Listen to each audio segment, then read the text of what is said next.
जरा इन वीडियोस को देखिए।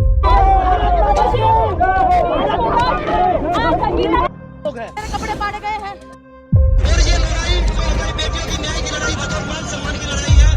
ये है इंडिया के रेसलर्स जो कि आज सड़कों पे प्रोटेस्ट कर रहे हैं अपने सही न्याय के लिए, और उसकी वजह है ब्रिजभूषण शरण सिंह। देखिए, वीडियो में आगे बढ़ने से पहले मैं आपको बता दूं कि मैं ना तो इस वीडियो में किसी को गलत बताने वाला हूं और ना ही सही, बट मैं जो बताऊंगा वो सब फैक्ट्स है जो कि न्यूज आर्टिकल से मैंने लिए हैं और उन सब से ही मैं आपको रूबरू कराऊंगा। इस केस में सबसे पहले नाम आता है ब्रिजभूषण शरण सिंह। तो पहले इनकी हिस्ट्री के बारे में जानते हैं। ये एक बीजेपी के एमपी है। इससे पहले ये एक समाजवादी पार्टी में भी रह चुके हैं। जब ये इलेक्शन लड़ते हैं तो 100% जीतते भी यही है, चाहे पार्टी कोई भी हो। इन्होंने लल्लन टॉप के एक इंटरव्यू में ये बताया कि ये एक मर्डर भी कर चुके हैं। मेरे जीवन में मेरे हाथ से एक हत्या हुई है। लोग जो कुछ भी कहे, मैंने एक हत्या की है। रविंदर को जिस आदमी ने मारा है, मैंने हाथ छोड़ा करके और उसको तुरंत राइफल से उसके पीठ पर करके मार दिया। इन पर 38 से ज्यादा केस लगे हुए हैं, जिनमें rioting murder, criminal intimidation, attempt to murder, kidnapping जैसे केस है। साल 1992 में इनका बारबरी मस्जिद को तोड़वाने में सबसे बड़ा हाथ था, जिसके बाद सीबीआई ने कुछ लोगों के साथ इन्हें भी अरेस्ट किया था। लेकिन उसके बाद इसने 1993 में दाऊद इब्राहिम की मदद की थी, जिसके चलते गवर्नमेंट ने इसके इलेक्शन लड़ने पर रोक लगा दी। फिर इन्होंने अपनी पत्नी को इलेक्शन में खड़ा किया और नतीजा जीत। लेकिन फिलहाल के टाइम में वो WFI के अध्यक्ष भी है। तो ये तो हो गई ब्रिजभूषण सिंह की क्रिमिनल बैकग्राउंड स्टोरी। बट अब जानते हैं इन खिलाड़ियों के बारे में। 23 जनवरी 2023 को दिल्ली के जंतर मंतर के सामने खिलाड़ियों द्वारा एक आंदोलन किया जाता है ब्रिजभूषण के खिलाफ, जिसमें महिला रेसलर्स ने ब्रिजभूषण पे ये एलिगेशन लगाया है कि उन्होंने उनको सेक्सुअल हैरेसमेंट किया है, जिनमें से एक माइनर भी थी। खिलाड़ी चाहते हैं कि ब्रिजभूषण को अरेस्ट किया जाए और साथ में WFI प्रेसिडेंट पोस्ट से भी हटा दिया जाए। अब ये WFI क्या है, चलिए इसके बारे में भी एक बार जानते हैं। देखिए, WFI रेसलर्स का एक बोर्ड होता है जिसके प्रेसिडेंट ब्रिजभूषण है। साल 2021 में WFI ने एक नया रूल निकाला, जिसमें जो प्लेयर ओलंपिक, नेशनल, इंटरनेशनल खेल चुका है उनको भी ट्रायल देना पड़ेगा। उन्हें अपना फिटनेस टेस्ट करवाना पड़ेगा, चाहे खिलाड़ी कितना भी बड़ा क्यों ना हो, क्योंकि कई बार खिलाड़ी अपनी चोट को छिपा के मैच खेलने के लिए चले जाता है और उस चोट के कारण वो अच्छा परफॉर्म नहीं कर पाता है। वही दूसरी ओर हरियाणा के टॉप 3 खिलाड़ी बजरंग पूनिया, साक्षी मलिक, विनेश फोगाट इस रूल से सहमत नहीं है, जिसके चलते इन तीनों ने गुजरात और न्यू दिल्ली में हो रहे नेशनल सिलेक्शन ट्रायल को स्किप भी कर दिया। इसके बाद जनवरी में ब्रिजभूषण का कहना था कि जो खिलाड़ी प्रोटेस्ट कर रहे हैं वो WFI न्यू सिलेक्शन रूल से सहमत नहीं है, और यही बात प्रदर्शन के दौरान खिलाड़ियों ने कही भी थी। जरा आप भी सुन लो।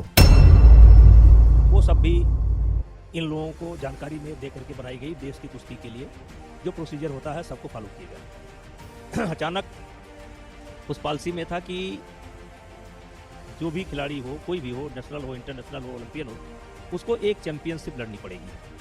और हमारे यहाँ 2 चैंपियनशिप की व्यवस्था है, एक नेशनल चैंपियनशिप, एक ओपन नेशनल चैंपियनशिप, जो आज आपके सामने होने जा रही है कि भाई अगर उसमें आपकी तबीयत खराब थी तो आप इसमें लड़ लीजिए। लेकिन जो ना नेशनल लड़ेंगे, ना ओपन लड़ेंगे और ना उनके मेडिकल होगा, ना उनका मेडिकल होगा, तो उनको हम इंडिया टीम का हिस्सा नहीं मानेंगे, कैंप में उनका नाम नहीं जाएगा। यहीं से बात प्रारंभ है। पर कोई नहीं खेलेगा, जितने आ रहे हैं कोई नेशनल नहीं खेलेगा। हम खिलाड़ी सारे सीधे ओलंपिक्स में जाने को तैयार हैं।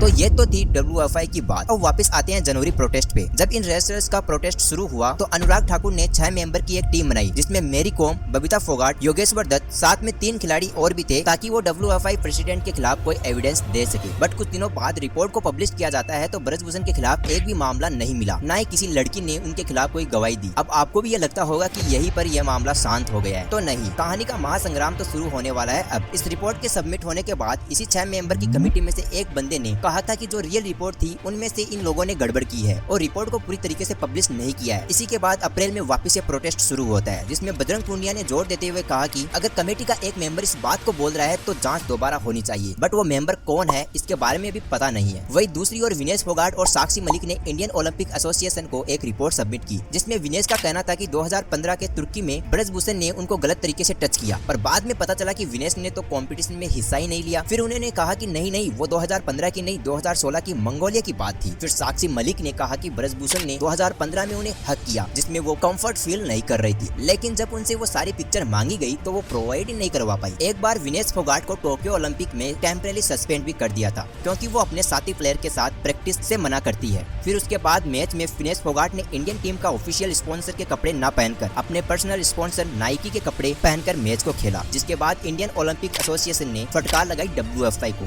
और WFI के प्रेसिडेंट कौन? ब्रजभूषण सिंह। तो ऑफिशियली वो फटकार उनको ही लगी है। तो ये केस कहीं ना कहीं यहाँ से भी शुरू हुआ होगा। बट दोस्तों, क्या वाकई में आपको ऐसा लगता है कि खिलाड़ियों के साथ सेक्सुअल हरेसमेंट हुआ है या फिर ब्रजभूषण को फंसाने की साजिश चल रही है? आई नो, बट आपको क्या लगता है हमें कमेंट बॉक्स में जरूर बताना। और अगर वीडियो अच्छा लगा तो वीडियो को लाइक कर दो और हमारे चैनल को सब्सक्राइब कर लो। तब तक के लिए मिलती है नेक्स्ट वीडियो में। जय श्री राम।